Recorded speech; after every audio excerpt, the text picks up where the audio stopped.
Welcome to Kadam, the Small Steps podcast, where we try to showcase individual perspectives of recent graduates about different pathways of life. I am Arjit Singh. And I'm Hemant Bhatia. And together, we will try to uncover what it means to have a traditional career. I know we've talked about all the small reasons why we started this podcast, but this podcast has exceeded my own expectations in terms of content. When we first came up with the idea, we thought this podcast would be good for juniors looking to enter the industry soon, and for recent graduates to get a sense of what others at their level are going through, and that it isn't always a smooth ride.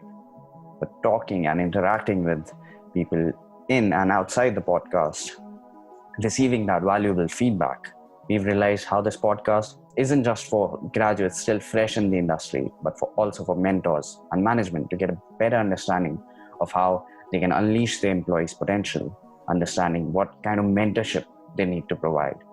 This podcast is also for parents and families so that they get a better idea of how and where to guide their kids.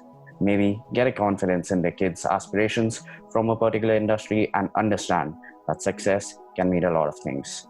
So keep sharing this podcast with anyone and everyone, because someone somewhere might just need it. For now, we can't let our guest wait any longer, and we know you can't wait for him either. So let's start the show.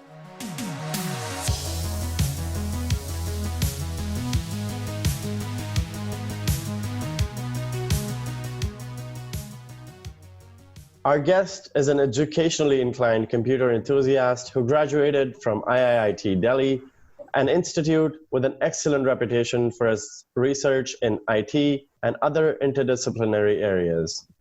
He has worked as an intern at TCS Research Lab, a pioneer in software research, where he was able to have his team's work published in the International S1-E9 conference. Currently, he's working as a back-end developer at Myntra, one of the biggest fashion e-commerce companies in India. So, without further ado, let's hear it from our guest, Tushar Kataria. Hey Tushar, welcome to the show. Hey Hemant, hey Ajit. I hope we did justice to your introduction. Out of curiosity, and just because, as kids, we've all loved to play video games and thought maybe computers were going to be the next big thing and the next best job that one could get. Why and how did you get a passion for computers? And if you could share your first interaction you remember with a computer, and when was that? My first interaction with the computer genuinely was, I think, in my first standard when I started playing some video game, the sort of Prince of Persia, the one that was in 2D, I think, not even in 3D. Yeah. So it started with that. It went along with games, as you said.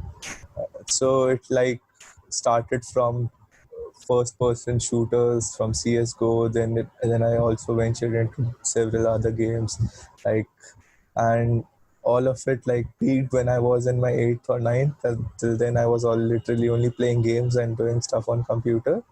When I realized I could use the computer for several other things, so I made this 1,000-page HTML site as a 10th project. It was very naive code. I remember that. Yeah. And we printed all of those pages and submitted as a report. It was I think it was a foolish project now that it seems in the hindsight, because nobody ever does that. But we didn't know that you could use several other things to automate it and do stuff like that. But we just made those 1,000 pages of HTML and printed it out and showed it to the class, and we were very excited. We were kids, and then I started programming. I learned about C++ during my 11th and 12th, and then I probably gave JEE mains, and that was then going into triple IT. I learned a lot about everything. I went deep into computer programming and stuff. So yeah, it started off with games. You were right. Yeah, I mean, of course, I think it's interesting how you ventured from one totally different thing, which I guess most kids, have, at least this generation, the generation that's coming up, from iPads to computers to so many platforms where they can be playing games to coming into, coding those, let's say, just even coding either the games or the 1,000-page CS document that you did, the HTML document, and that I think shows a lot of passion from that. So that's very, very, very, very interesting, Tushar. Again, like he said, you've always shown that passion towards computers. I've seen that firsthand. We were in the same class, and you were not just good academically, but again, you had that passion for computers, and something that I was personally jealous of, because I had similar interests, but I never had that fire behind me to actually go and do stuff that you did. Even if in hindsight we say, okay, an HTML document, that's easy to do right now, but it wasn't back then when you were still learning, when you weren't even taught that, to be honest, from your teachers. You had to go and learn that yourself. So not just that, but so we both know this question was coming. You were the highest scorer in our school, but you don't even mention that, when we talk about your achievements. Why do you think that is? How relevant have those grades been for you? So I think I don't mention it because I think there are several other things. We shouldn't judge a person from the numbers he scores, because someday a thing might happen that you are scoring low due to some n number of reasons.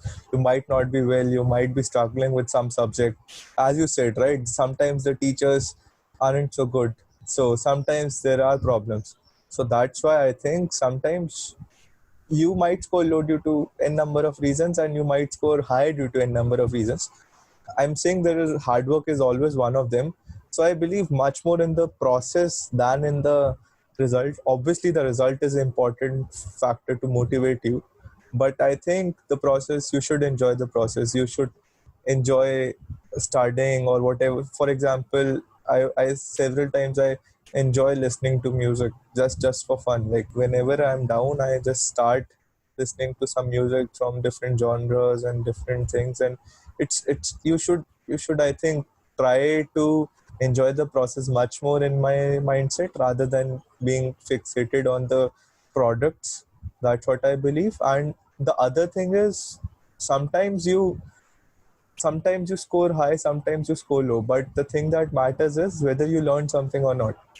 So for example, I scored a little bit less in my college, but I learned a lot than what I scored in my school, but I learned something less, because sometimes the skills that are taught by the school are not so much relevant because I'm not using any of those skills on which I scored a lot, right?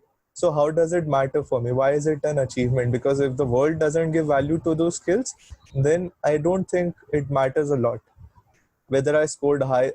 Obviously, there would be companies, there would be colleges. For example, I personally know some companies who would still judge me on that, who would still ask for better grades, and who would still ask for CGPAs on the top of 9, and they have this fixed criteria. But I think if someone is able to train themselves in that skill set, then it is much better than having that score. That's my personal opinion. Although I know that Indians in the Indian society, score matters a lot and you get some benefits, but in the end, did it help me? It helped me get into my college, but did it help me in my life? Did it help me in my job? No. Yeah, and I think you're right. I think, yes, it's your personal opinion, but I think it's also being seen in many other places in the world now that people are not really concerned about, what grades you got, what degrees you got. I think it's taking a switch towards a little bit more than that, right? So, because I think, again, you can teach somebody those skills, but sometimes you can't really teach them, let's say, the soft skills. Sometimes you can't really teach them how to learn, how to be involved in a particular thing. You can teach them the hard skill, if it's coding, if it's, let's say, a design or whatever it might be for that particular field. I think those are skills that the person can learn on the job. But if they're not willing to do that, I think that's what can cause that little bit of attraction, in the sense that it can stop you or hinder your progress. For you, I think, since you, of course, were interested in the computers field, like you said, making that 1,000-page document or whatever it was, I think that's something that's really what drives you, right? So shows your drive to the employers, to the people that are looking to see, what it means to you. And of course, if it means that much to you, you're going to do whatever it takes to be successful at the job. And in turn, of course, help the company get where it is as well.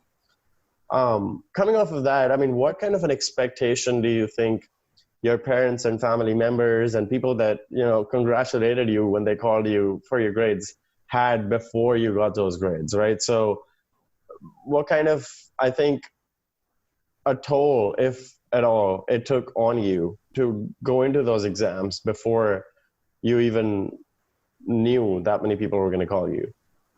Yeah, like that's always an added pressure. Like, yeah, even now when I see in hindsight that I realize that during your 12th especially there is always an added pressure, because those results are shared across. They are shared by your schools, they are shared by your parents to your relatives, your friends also ask up on your scores, and there was always an added pressure to perform there. Yeah, so personally I did was during my 12th standard, I tried to be as secluded as possible. I didn't have too much social contact, or didn't have too much what I would say a social life that I have right now. I was pretty much secluded, and that pressure also made me gain a lot of weight. Like, yeah, I was touching at probably 100 kgs or even more than that, and it basically took a toll upon my social life, upon my health, and I don't think I would ever do that again. I would try to score less because it didn't matter much, and try to be more, have a more holistic approach. That's what I've learned till right now, but I don't know still. Like, yeah, there's this paradox that I always see. There is always a path of huge growth that you see, but you have to essentially sacrifice some things in your life, and there is always an holistic approach that you can take. Even now, like, I know I can go work for a company which isn't like Myntra, which is, it doesn't work in a holistic manner, and which can burn you out. Like, I know of such companies, and then there is this always this dilemma whether I want to burn myself and achieve those goals, or whether I want to try and have a more holistic approach towards life. And this is always the question that always confuses me, and I've asked this question around from my friends, from my mentors, and all of them have different points of views. Like, it's your personal choice basically. That's what I think. I wouldn't give a straightforward answer for this. I would rather leave you with this paradox where you have people going into quota, right? They burn themselves there is no holistic development. You just study for JE Advanced and JE Mains, and then you get into those great colleges. But those were the most precious year of my life.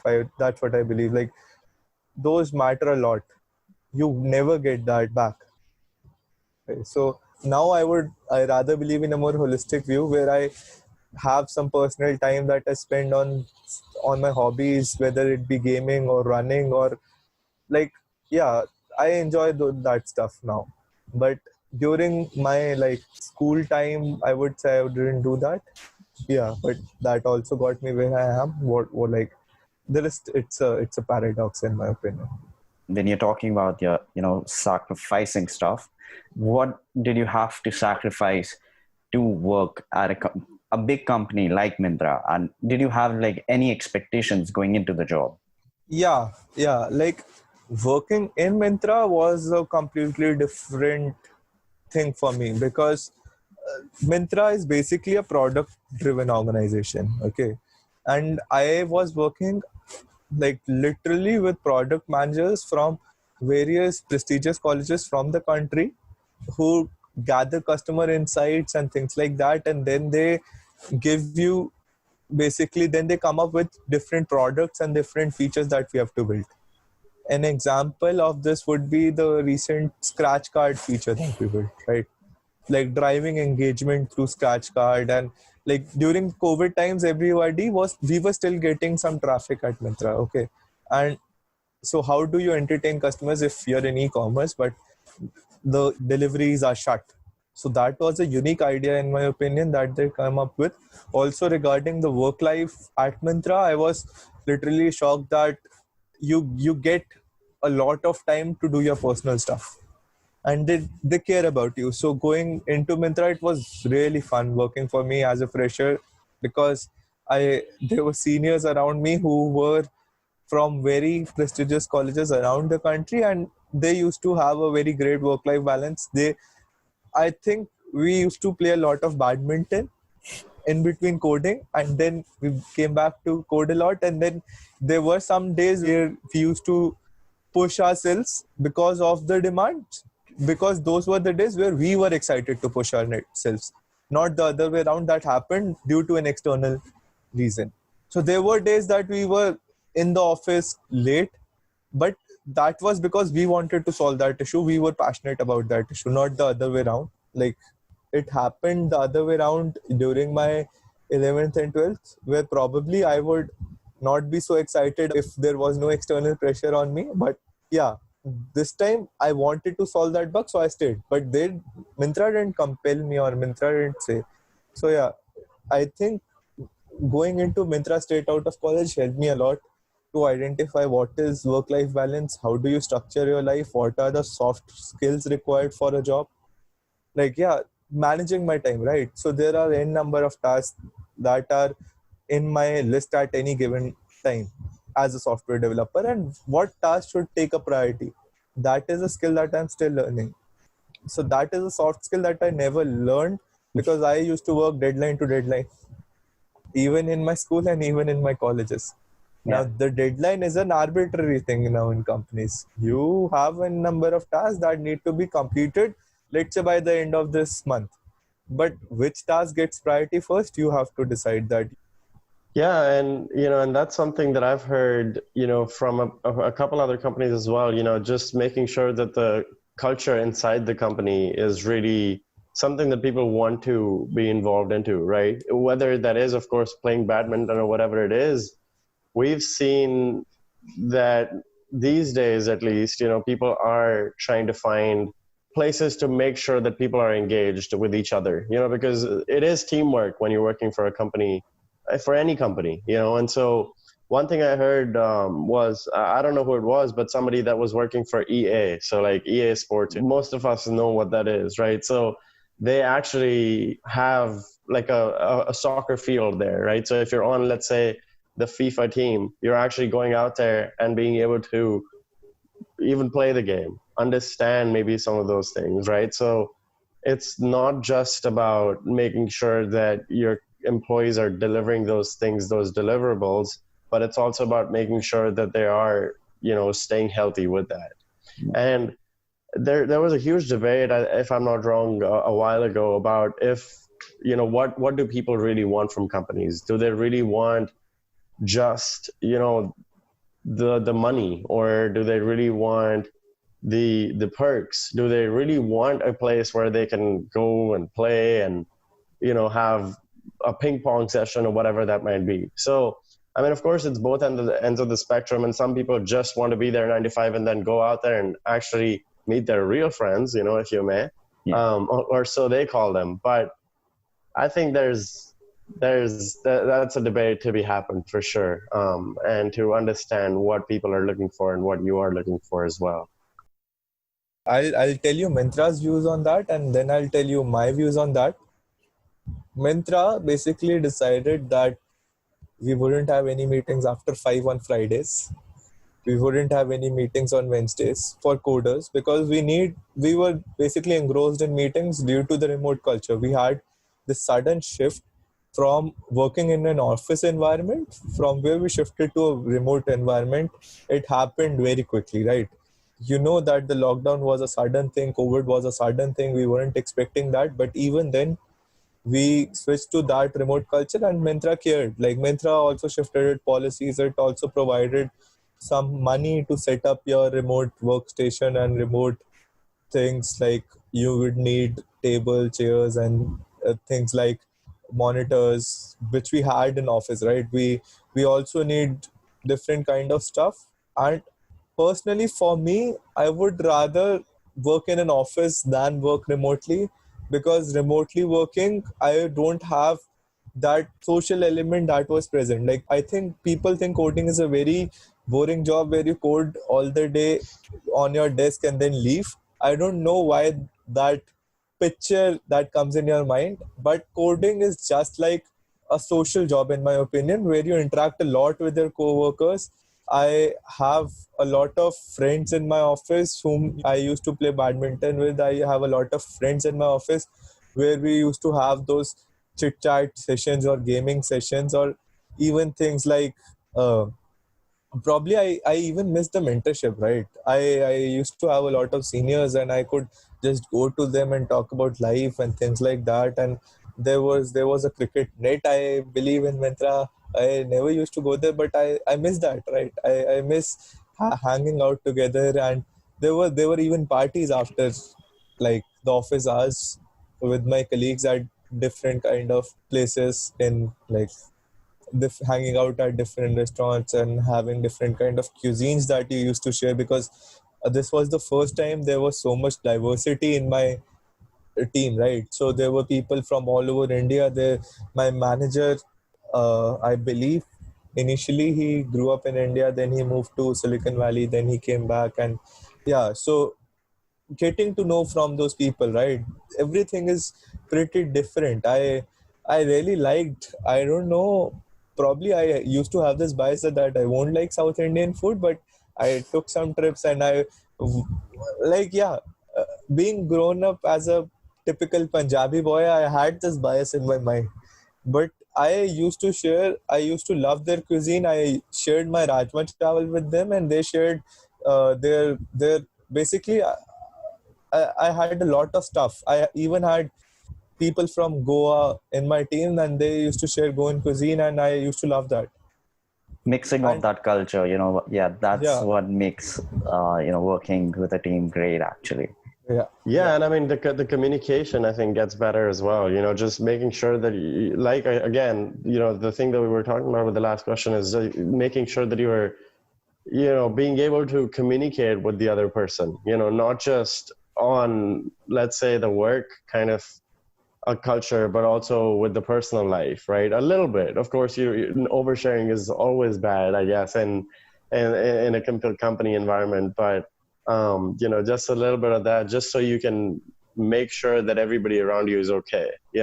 Make sure that everybody is feeling okay when the pressure is a lot or whatever that might be. And I'm sure there used to be some people that you could go in for advice when you were in the office setting. How would you say that has changed, with asking about personal life and work life, and what kind of mentors, if you have some or had some, have changed going remote? yeah. So yeah, I think there has been a lot of disconnect. Yeah, people's schedule have changed a lot. Remotely working was difficult. Earlier, I used to just to show up at people's desk and ask for advice. Now there is some kind of inhibitions even in my mind before pinging a person or before calling him up, that he might be busy with his kids or he might be busy with his personal life. Or yeah, even during office hours, switching to a different kind of routine was tough for everybody. So there was definitely some inhibition even in my mind, that that person might be busy with some stuff, or that person might have some work and I shouldn't bother him or pester him. In office hours, I could casually meet up with someone, right? I could just go on to their desk and say, hey man, can you help me with this, or I am facing this problem, right? It was, the barrier was pretty low, right? So I think that is kind of something that we, even as developers, or probably I should figure something out. So what I have figured, like till now, what I have done is I have started having one-on-one sessions or having sync up where I can probably discuss with them. So I schedule some time and have a sync up with the person. So just schedule some time on the calendar, So yeah, so there is you have to do some extra efforts, but you can still get mentorship even during such time. And apart from that, I have still seniors from my college mentoring me. Those have always been helpful to me. There are some people who are senior to me who can literally point out things that I should be learning right now, and what's the it helps a lot to cross pollinate ideas across companies, right? The general trend is we are all working on some open source stuff, right? Some languages are across all companies. So I can easily call up my friend who is working in some other company and ask him his views, like what are you guys using? And there is always a lot of cross pollination of ideas, even though they are NDAs, there are limits. But Right. yeah, there are NDAs. We can't discuss everything, but we can discuss a lot of. So, for example, if someone is using some open source technology and so I am also using that, for example, I'll give a very concrete example. I used to go to Golang meetups. So, Golang, I primarily work in Golang, and during those Golang meetups, I used to meet up with people from Uber, from Google, there were Hotstar also, I think. People, whoever was using Golang, or even college enthusiasts used to show up, and then people used to discuss things that they developed internally. So I think Uber has a lot of stuff that they have open sourced already, and they are open for discussion.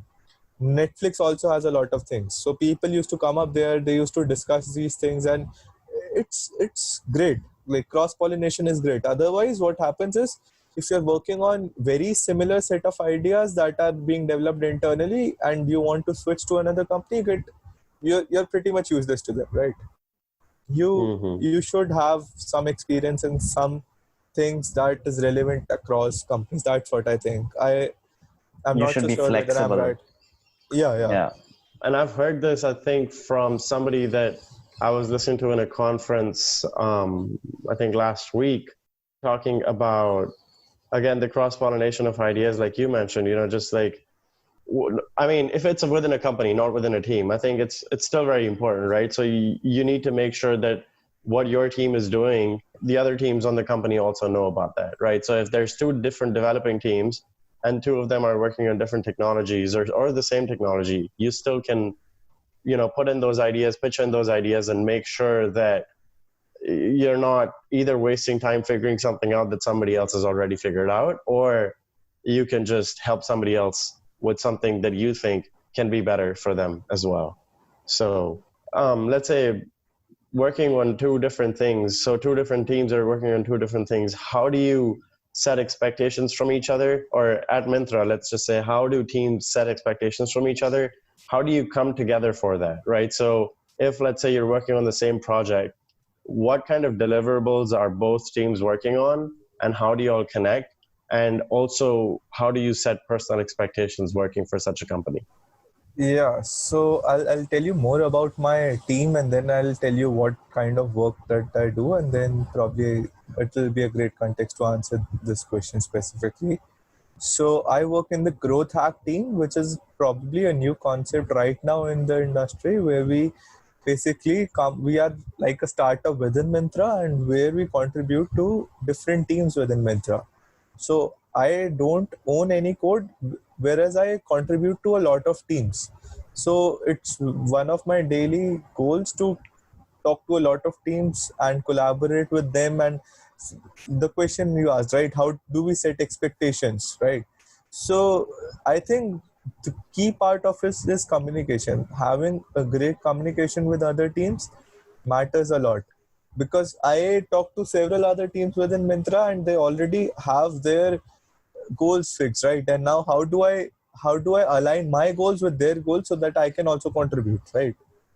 I want to add something, I want to experiment on something within their code base, but how do I align with them? So this is a major problem that we face, and how we solve is it we basically have a lot of meetings. We try to explain our ideas to them as clearly as possible. And an important point that I realized is that I didn't used to follow this before was documentation, right? So documenting your ideas is pretty important, and it doesn't take too much time. So what I do is I usually have a few of UI mocks present, and like I get UI mocks from my designers. I have a idea about the product from my product managers, I communicate with them and I get 2-3 lines, and I can easily present them in a document to the other team, right? To the engineers of the other team, I can present what my designers are thinking, what my product managers are thinking. Why are we essentially building this thing? What is the business requirement? Like, why do we think a scratch card has to be built? Okay. So we present that to the other team. The other team gives their input. They see some technical difficulties. Sometimes it happens that they're not very much aligned with our like the thing that we want to do. So they put out their points. So that's how the discussion should happen, in my opinion. That's how a healthy culture is built, rather than a place where they straight out reject your ideas, right? If they're straight out rejecting your ideas, teams can't collaborate. I haven't seen such a culture at Myntra, but I've heard from my friends at other companies, or it depends upon the situation. Sometimes other teams straight out reject your ideas, right? So that shouldn't happen. You should give, like, why is this idea being rejected? There was a strong technical reason because why this idea was rejected, or there are some flaws in your design. You should get back to your designer, or we think this is what the business side of things don't look clear to us, right? So these kind of things, they are not taught anywhere.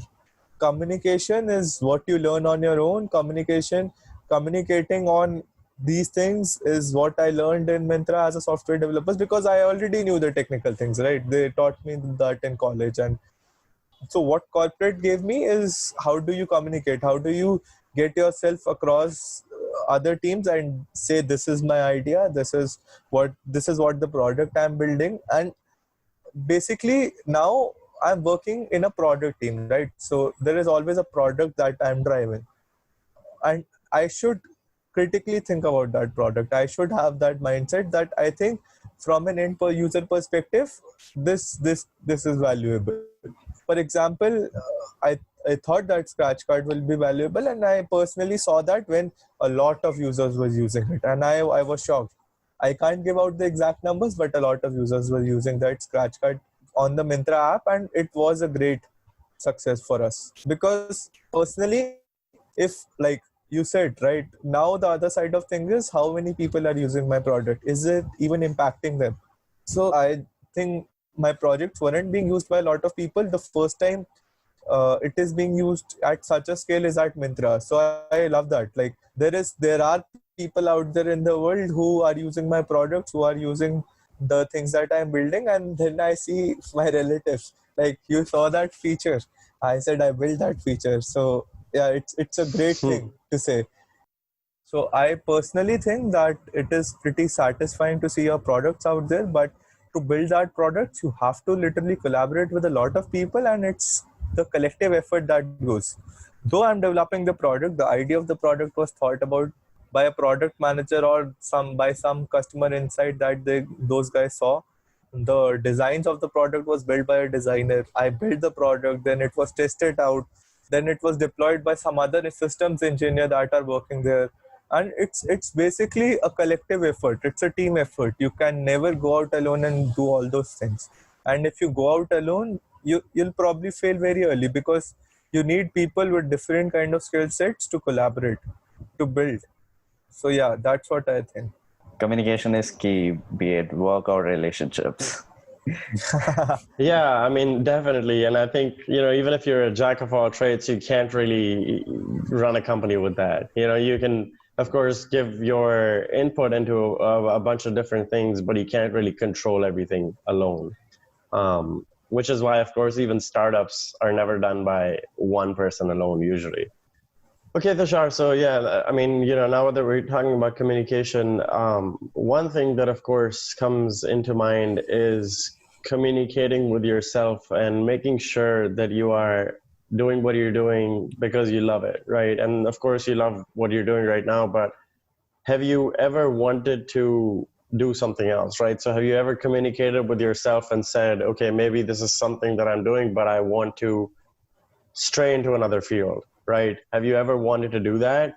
And how do you balance that out with your mind to say that this is the field for you? Yeah, like I always had some confusion as to what to do, right? So There are always a number of things that you can do. Probably during my childhood days, I always wanted to be an animator or a game developer, right? And then during my college days, I also always wanted to work in finance. I have a minors in economics and finance from my college along with computer science. So I also wanted to do that. And then going forward, yeah, I think you can't plan. You can't plan a lot, as you might find things that are much more interesting than what you thought that they would be. And I also had that stereotype of a software developer working alone and working on a desk the whole day and then getting back to your home and then probably hanging out with your real friends, as you said. But yeah, that was a typical stereotype that I had in my mind that broke off as soon as I entered the industry. I have a lot of friends in my office who left the company and still I'm in touch with them because they were really great mentors, right? And we play Among Us, right? You know this. We play Pictionary every Saturday, Sunday. Why would we do that if we were just office friends, right? Like during pre-lockdown era, we used to play tennis on our weekends with our office friends. Like there were people who were interested. There were people who were a part of a biker club who used to ride out to probably nearby hills or probably nearby beaches, and then they were used to explore that. And why would people do that if, like, there is a lot of opportunity to connect and there is a lot of people to connect with? And I personally believe that I still think I can't tell what I would be doing 5 years down the line. I can just say that I might be a coding guy till then, but that's also not a surety. I might switch fields. I might become a manager or I might become something else, right? You can't always be sure. So I don't think a person has to be so rigid in their thinking. You always have to be flexible. The language that I work in, Golang, was developed in the last decade or probably the last 7 years. It was the language that was internally used. It still has a thriving community. So you can't be rigid. I still can't be rigid about that. I am a Golang developer. I just need Golang jobs. I will only work on Golang. I also work in Java. I also work in JavaScript. You don't have to have such a rigid mindset. So you should be flexible in learning other things. You should be flexible in learning what the product side is doing. You should have at least some basic, like, if you can't even communicate with those people if you don't know the basic lingo, right?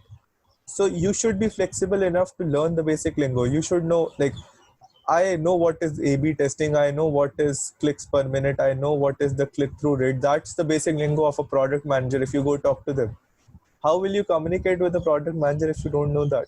So you should always be flexible in your mindset. You should never think that this is a thing that I shouldn't learn, or this is something below me. This is something beneath me.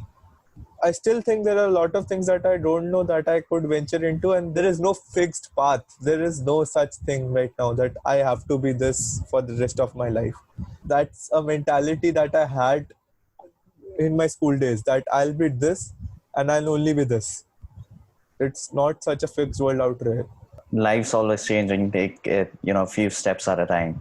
Yeah, and even you can do. I know people like who are great drummers, right? I have a mentor who's a drummer at night, and I think people know him due to his drumming, but people don't know that he's also a great software developer in the day. I never knew that he was a drummer. Like, I always had technical conversations with him, but when I visited and I saw him playing, and I was in awe. Like, you can do that, and there are many people doing that. So yeah, why not just go out and learn things? Like, why have a... Yeah, no, definitely. I think it's an untraditional career, as we say it here. You're not that drummer at night and, developer by day, but what makes you and what makes your career untraditional, according to you? Yeah, according to me, I'm probably a runner when I leave my work, and I always try to learn a lot about what is happening in the finance markets. It's one of my things. I always try to be updated with that. But yeah, it's not so traditional, right? It's even the coding thing that I do. It's not a traditional thing that people think that, like, we know that there are a lot of engineers out there, but how many of them even care about the product, right?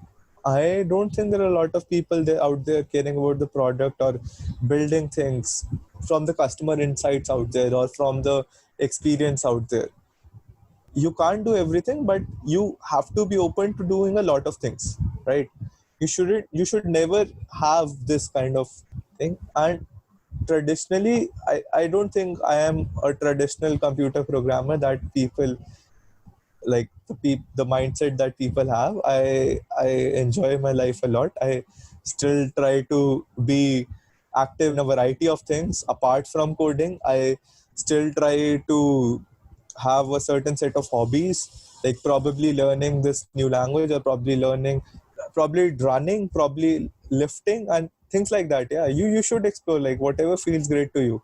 Why be restricted to a like that One I field. am a Yeah. coder, and I will only do that, and for the rest Yeah, of my life I'll do that. yeah, exactly. And, and that's sometimes, how success can be is making sure that you are happy, or whatever you're doing, and you're balancing it out with other things that you like to do.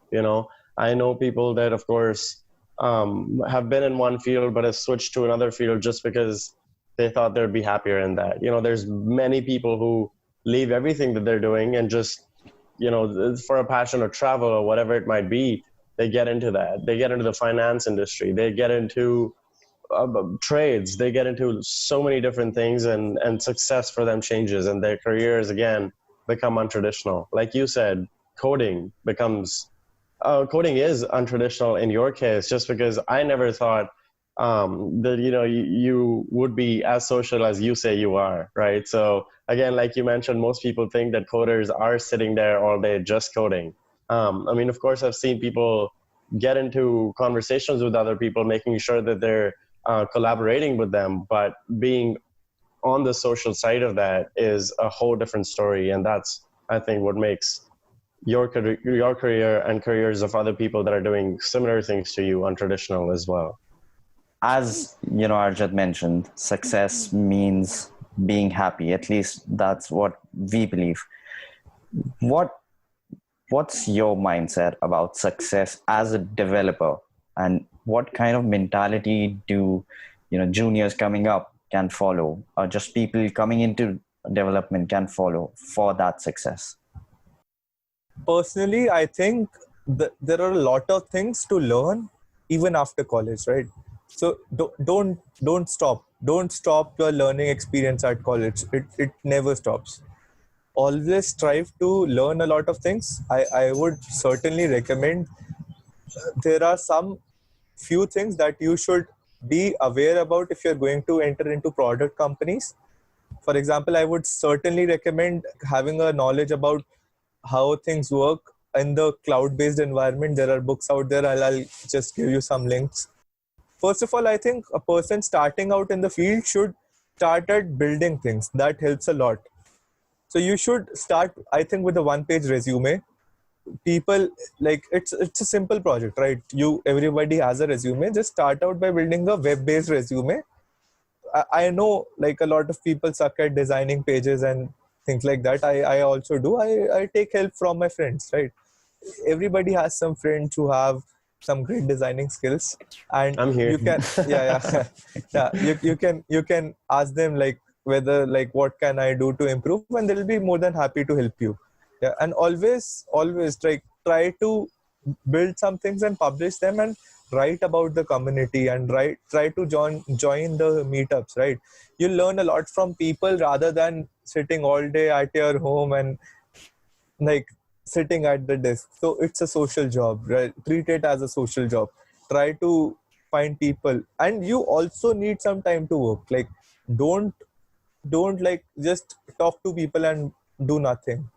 Like always try to dedicate some hours towards building some things, and try to build that habit of building things.